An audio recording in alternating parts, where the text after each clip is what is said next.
ఎంతసేపు ఎదుటివాడిని పాయింట్అవుట్ చేయడంలో వీడు కూర్చుంటాడు, వీడు దాంట్లో కాలక్షేపం చేసేస్తూ ఉంటాడు. సింపుల్ థింగ్ సార్, నేను ఒక్క మాట నేను చెప్తున్నాను. నిన్నో మొన్నో కూడా మనం రామాయణం గురించి ఒక ఉదాహరణ తీసుకున్నాం మనము. అదే ఉదాహరణ ఇప్పుడు ఇక్కడ చెప్తాను సార్. ఒక ఆడపిల్లని, ఒక మహిళని లేదా ఆడపడుచుని నిందిస్తే ఏం జరుగుతుంది అనేది మన పురాణాలు బాగా చెప్పినాయి సార్.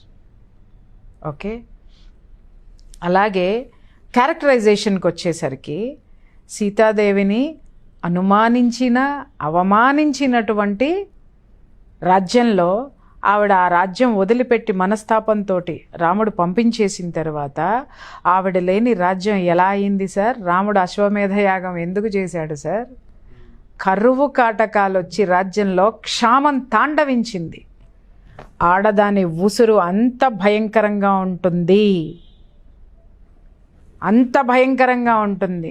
నువ్వు వేసేటటువంటి ఒక నింద, నువ్వు మాట్లాడేటటువంటి ఒక మాట, ఒక పరుష పదము, నువ్వు నోరుంది కదా, నీ వెనక నలుగురు ఉన్నారు కదా, లేకపోతే నీకు ఏదైనా ఆస్తులు ఉన్నాయి కదా, లేకపోతే నీ సొంత ప్రయోజనాల కోసం, నీ నోటి తీట కోసం ఒక ఆడదాని గురించి నువ్వు మాట్లాడావు అనంటే అది బూమరాంగ్ అయి మళ్ళీ నీ దగ్గరికే వస్తుంది అనే సంగతి, అనేటటువంటి సత్యాన్ని మన పురాణాలు ప్రూవ్ చేసినాయి సార్.